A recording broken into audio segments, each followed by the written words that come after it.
ameaça o São Bernardo, mas como eu disse aqui no comecinho, a briga continua até a última rodada, porque dá para o São Bernardo com uma vitória, de repente um tropeço do Palmeiras, passar o Palmeiras e assumir a primeira posição. Mas uma coisa é certa, os dois vão se enfrentar. A questão é se o jogo vai ser na casa do Palmeiras ou se o jogo vai ser na casa do São Bernardo, as duas melhores campanhas aí da competição. Seja bem-vindo, seja bem-vinda, @linha de passe e @linha ESPN para você participar com a gente a partir de agora.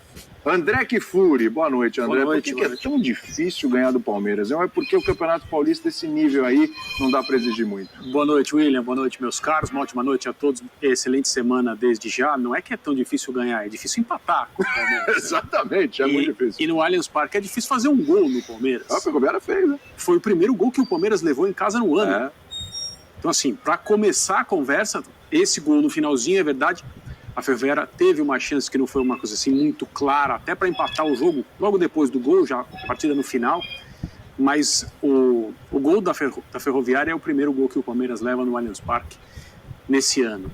Um time que, quando joga muito bem, vence com facilidade e autoridade. Quando joga bem, vence com um pouco menos de autoridade. Quando joga mal, quando joga mais ou menos, também vence. Porque é um trabalho que está consolidado, é um treinador que comanda o seu elenco em campo como se ele tivesse um joystick de videogame. Sim. O controle que o Abel tem sobre a maneira de jogar do Palmeiras impressiona, independentemente dos jogadores que ele escolhe, ele costuma variar. Aí, né, o Palmeiras tem tido nos últimos anos, nesse período em que ele está competições simultâneas, e ele determina não é exatamente um rodízio, mas ele vai escolhendo as funções, porque o Palmeiras é um time de funções, não necessariamente de figuras, e é muito difícil mesmo ser superior ao Palmeiras em jogo. E quando determinadas peças do time do Palmeiras estão no seu ideal ou próximas do seu ideal, e essa volta do Veiga, depois de um período no qual ele ficou fora porque se machucou, demorou a voltar, o retorno dele à melhor forma tem sido muito rápido. Hoje ele fez um lindo gol, deu mais uma assistência.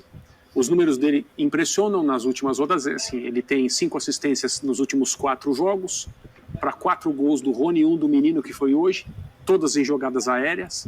O passe dele para o gol do Menino de cabeça hoje é uma coisa brilhante. Tem poucos jogadores que têm essa capacidade, têm essa visão e essa precisão. E o Palmeiras vai fazendo aquilo que a gente se acostumou a ver o Palmeiras fazer. Não foi fácil o jogo hoje. Sim. A Ferroviária exigiu do Palmeiras, mas a superioridade é bastante clara e às vezes as coisas estão tão bem e caminhando de uma maneira tão natural que as histórias passam a ser outras, né? Então, nos últimos dias, a questão no Palmeiras foi o Endrick, hein? Será que ele vai continuar sem marcar um gol? Vai ser mais uma partida de jejum? Foi mais uma partida de jejum, embora ele tenha no comecinho do jogo uma grande chance para resolver esse problema. Não resolveu, foi substituído de novo, saiu meio cabisbaixo. A gente conversava antes do programa começar, eu, o Mauro e o Celso.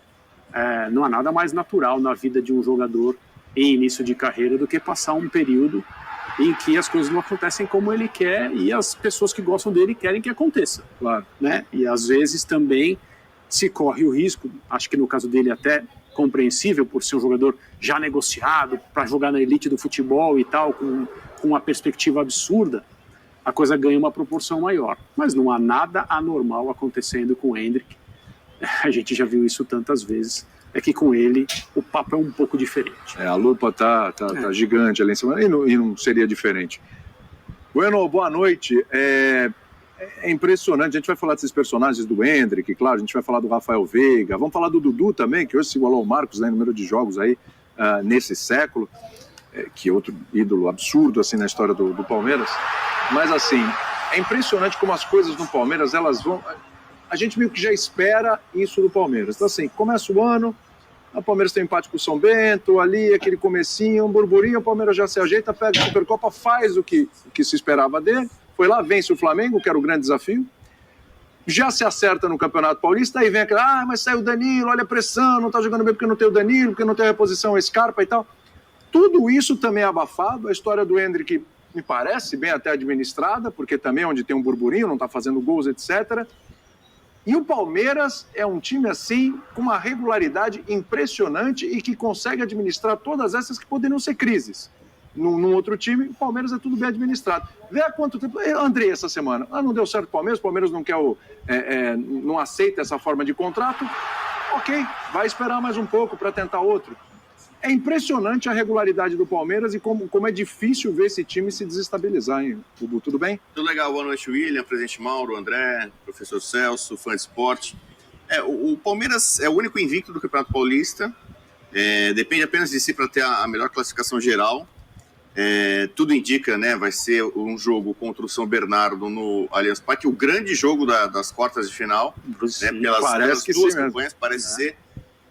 A Ferroviária não é muito parâmetro, a Ferroviária é condenada, né, luta contra o rebaixamento, a gente viu o choro dessa vez, não do Hendrick, né, mas de jogador da Ferroviária no banco de reservas. A gente pode analisar o Palmeiras de forma positiva em alguns casos. O André destacou o Veiga, eu destaco o Menino, né, o Gabriel Menino teve um momento de talvez, eu não sei se como o Patrick de Paula, né, talvez ter achado que jogava mais do que joga de fato, tal. Gabriel Menino se perdeu em algum momento e nessa temporada de 2023 tem sido muito útil para o Palmeiras. Foi destaque da partida de hoje junto com o Rafael Veiga. E a figura do Hendrick, claro, né, o jejum de gols dele existe, não marcou no 2023, mas o Dudu também não marcou. Né? Bom ponto. O Palmeiras tem 20 gols no campeonato, o melhor ataque é o do São Bernardo, né? 10 jogadores diferentes fizeram gols pelo Palmeiras nesse ano. São mérito. E aí você fala, poxa, e a cobrança vai em cima do Hendrick. Eu não vejo ninguém cobrando o Dudu por não estar fazendo gols. Né? O Dudu que também está sendo substituído, né, sistematicamente, assim como o Hendrick.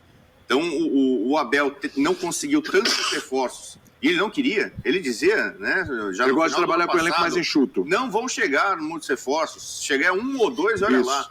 O melhor reforço do Palmeiras é manter esse grupo, né? A luta da diretoria. Ele não fica chorando ou reclamando muito dessa falta de reforço. Tanto que os nomes que estão sendo destaques são nomes que já estavam no Palmeiras há um bom tempo. Algum voltando de lesão e sem o Scarpa, a responsabilidade aumenta para o Veiga, né? E o Menino, como eu falei aqui, está se destacando. Eu acho que o Palmeiras está no caminho certo para tentar um bicampeonato e invicto, mas não vai ser fácil. Já as quartas de final para o Palmeiras já é um desafio bem interessante. Assim como foi o da Supercopa e o Palmeiras levou a melhor. Sim, bom ponto. Prof, boa noite. Tudo bem, esse São Bernardo é perigosíssimo para o Palmeiras?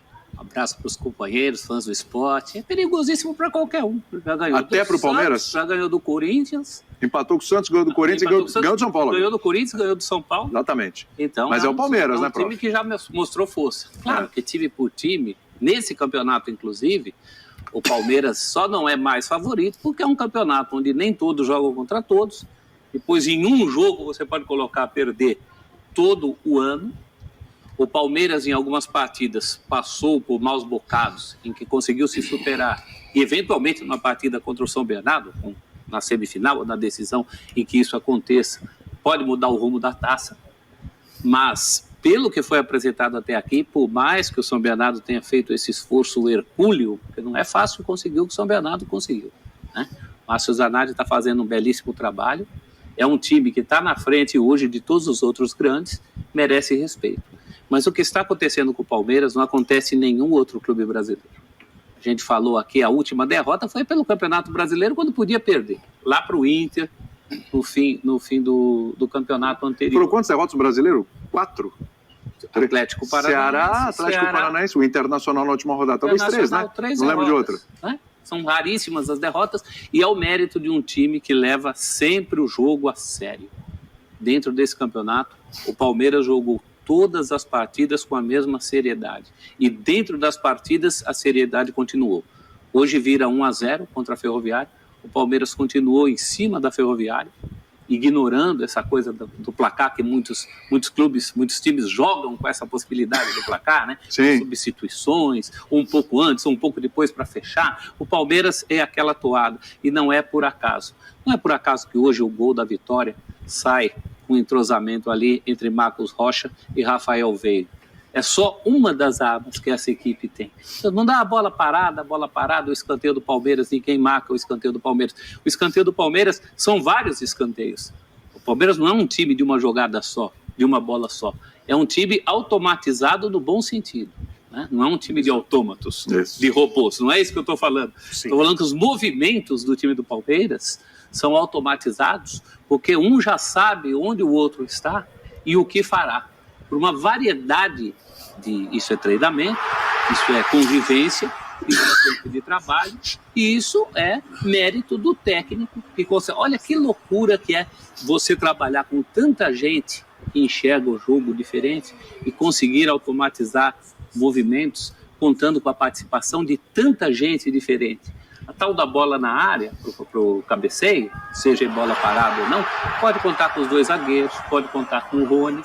Antes contava com o Gustavo Scarpa colocando a bola ali, agora tem o Veiga colocando a bola ali. É bom lembrar que o Scarpa era reserva do Veiga, né? Então. Depois o Veiga lesionou e tal, o Gustavo Scarpa assumiu a posição de vez e foi o melhor jogador do Campeonato Brasileiro. É por isso que o André Mas esse falou. Veiga aí que a gente está falando, ele não era o reserva do Scarpa, a posição era dele, né? Não, e teve um semestre para cada um. No ano passado, exatamente. Um semestre de cada um em alta. É por isso que o André falou, não é um time de nomes, é um time de